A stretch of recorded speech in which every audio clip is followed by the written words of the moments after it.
তুমি কি দেখেছ প্রভু জীবনের পরাজয়, দুঃখের কাপন করে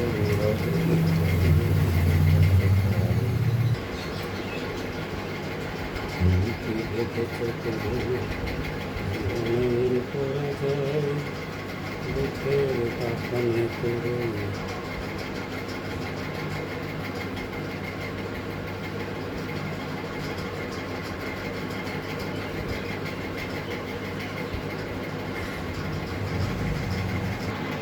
অ্যাডিনিয়ামের এই ধরনের ডিজাইন করতে গেলে এরকম না যে গাছটা বাঁচবেই।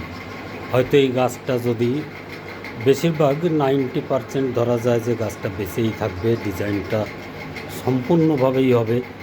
তারপরেও যদি এই সাইডটা খারাপ হয়ে যায় তাহলে এই একটা আছে, এইটার থেকে ফির দুসরাবার করা যাবে।